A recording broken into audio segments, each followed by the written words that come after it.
Assalamualaikum warahmatullahi wabarakatuh. Kami dari kelompok 4 ingin mempresentasikan hasil kerja kami yang berjudul Cyber Espionage. Sebelum kita melakukan presentasi, alangkah baiknya kita memperkenalkan diri terlebih dahulu. Perkenalkan, nama saya Muhammad Arafi sebagai moderator. Nama saya Justin Immanuel Hiki. Nama saya Nandanesa Febriani.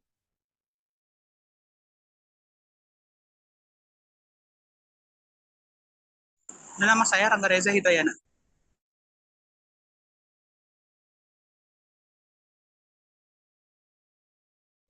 Atau bisa disebut cyber memata-matai, adalah tindakan atau praktek memperoleh rahasia tanpa izin dari pemegang informasi pribadi, sensitif, pemilikan, atau rahasia alam dari individu, pesaing, saingan, kelompok, pemerintah, dan musuh untuk pribadi, ekonomi, keuntungan politik, atau militer menggunakan metode pada jaringan internet atau komputer pribadi melalui penggunaan retak, teknik, dan perangkat lunak berbahaya termasuk Trojan horse dan spyware.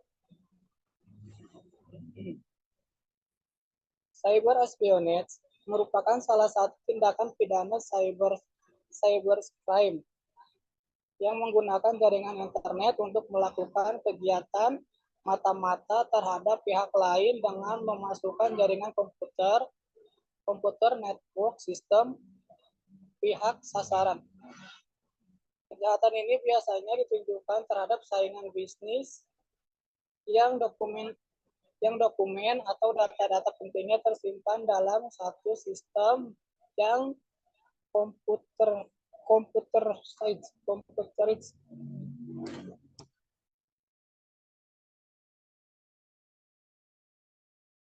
Selanjutnya ada faktor pendorong pelaku cyber espionage.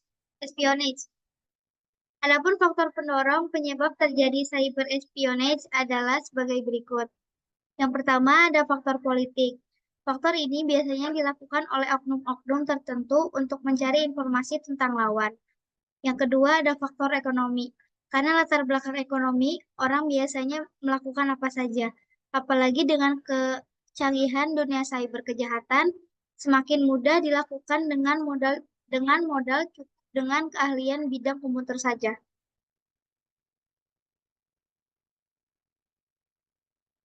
Yang ketiga ada faktor budaya. Adapun beberapa aspek untuk faktor sosial budaya. Yang pertama, kemajuan teknologi informasi, karena teknologi sekarang semakin canggih dan seiring itu pun mendorong rasa ingin tahu para pecinta teknologi dan mendorong memperlakukan eksperimen. Yang kedua, sumber daya manusia. Banyak sumber daya manusia yang memiliki potensi dalam bidang IT yang tidak dioptimalkan sehingga mereka melakukan kejahatan cyber. Yang ketiga, komunitas. Untuk membuktikan keahlian mereka dan ingin dilihat orang atau dibilang hebat, dan akhirnya tanpa sadar mereka telah melanggar peraturan ITE. Pandangan dalam menghadapi cyber espionage. Cyber espionage merupakan tindakan kriminal yang merugikan orang atau pihak yang terkait. Tindakan yang merugikan orang harus dibasmi terlebih lagi dalam sesuatu yang pribadi. Walaupun kita memiliki rasa ingin tahu, tapi ada kalanya manusia membutuhkan sesuatu yang rahasia. Dengan tindakan kriminal cyber espionage, data yang seharusnya rahasia dapat diambil dengan mudah oleh pelaku. Terlebih lagi merubah data dengan seenaknya.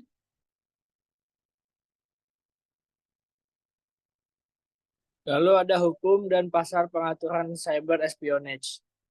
Yang pertama dalam KUHP, apabila berhubungan dengan keamanan negara, KUHP hanya mengatur spionase terhadap negara yang cenderung dilakukan secara konvensional pada saat perang, yakni terdapat dalam pasal 124 ayat kedua dan 126 KUHP.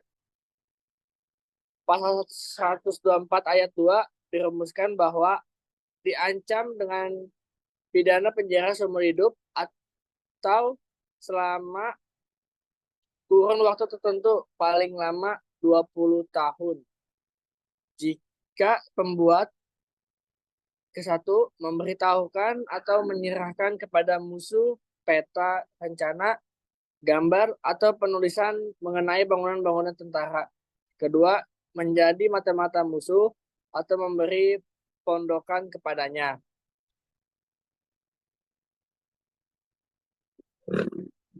Lalu, ketentuan lain yang berkaitan dengan tindak pidana cyber espionage apabila perbuatan seseorang itu menyangkut bocornya data keluar, terutama mengenai data yang harus dirahasiakan atau data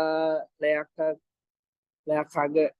Maka ketentuan yang dapat diterapkan adalah ketentuan yang berkaitan dengan perbuatan membocorkan suatu rahasia. Ketentuan yang berkaitan dengan membocorkan suatu rahasia negara atau termasuk di dalamnya perbuatan dengan menggunakan sarana internet diatur dalam pasal 112, 113 KUHP dan pasal 114 KUHP, serta pembuatan yang membocorkan rahasia perusahaan yang diatur dalam 322 KUHP dan pasal 323 KUHP.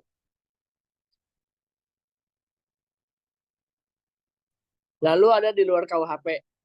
Di dalam Undang-Undang Informasi dan Transaksi Elektronik, cyber espionage diatur dalam pasal 30 ayat 2 yang berbunyi setiap orang dengan sengaja dan tanpa hak atau melawan hukum mengakses komputer dan atau sistem elektronik dengan cara apapun dengan tujuan untuk memperoleh informasi elektronik dan atau dokumen elektronik dikenai sanksi pidana berdasarkan pasal 46 ayat 2 yang berbunyi setiap orang yang memenuhi unsur sebagaimana dimaksud dalam pasal 30 ayat 2 dipidana dengan pidana penjara paling lama 7 tahun dan atau denda paling banyak 700 juta rupiah.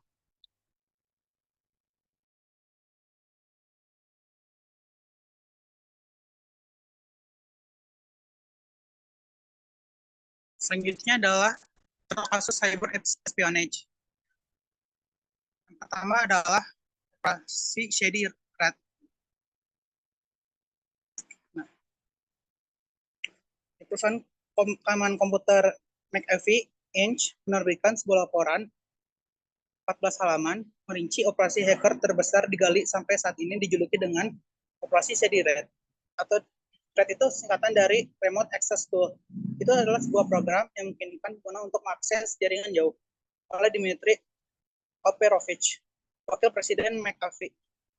Penelitian ancaman ini adalah rentetan dari serangan melibatkan lebih dari 70 organisasi internasional, termasuk 2 instansi pemerintah Kanada. McAfee mampu mengidentifikasi 72 target penyelenggara keamanan, banyak pihak lebih ditemukan pada log server, tapi tidak bisa diidentifikasi karena kurangnya informasi yang akurat dari banyak korban. Lebih dari setengah yang berbasis di AS dan 22 adalah lembaga pemerintah dan berbagai negara lainnya. Jadi ini ditargetkan total dari 14 negara. Ini adalah contoh artikel berita tentang operasi Shady Rat ini.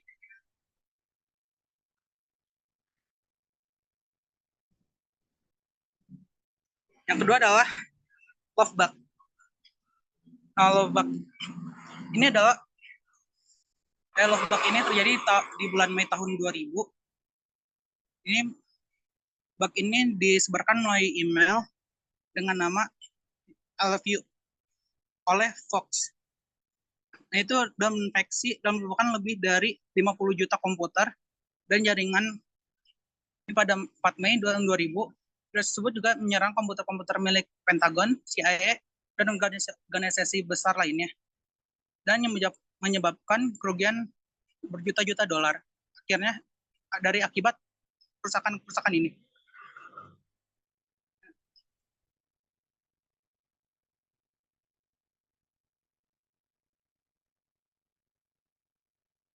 Ini kan selanjutnya adalah pencurian data pemerintah Indonesia. Nah, pencurian ini terjadi saat utusan Presiden Bambang Yudhoyono yang dipimpin oleh Menko Perekonomian saat itu, Hatta Rajasa, berkunjung di Korea Selatan. Yang tersebut antara lain guna melakukan pembicaraan kerjasama pendek dan jangka panjang di bidang pemerintahan. Data yang diambil itu berupa rencana kerjasama dengan Korea tentang pembuatan 50 jet tempur yang telah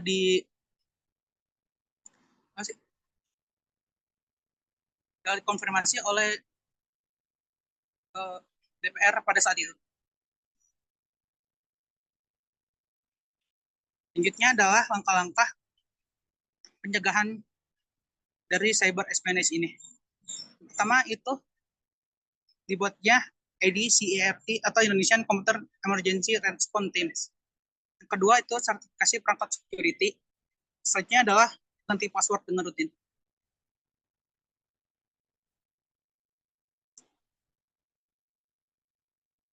Kesimpulannya adalah cyber espionage adalah tindakan yang tidak bertanggung jawab. Cyber espionage jelas-jelas merugikan banyak pihak, sementara hanya menguntungkan satu pihak.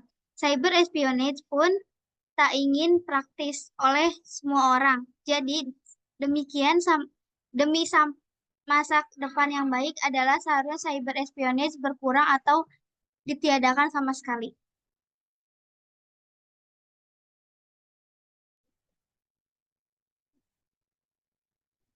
Sekian presentasi dari kelompok 4. Kurang lebihnya mohon maaf. Wabillahi taufiq wal hidayah. Wassalamualaikum warahmatullahi wabarakatuh.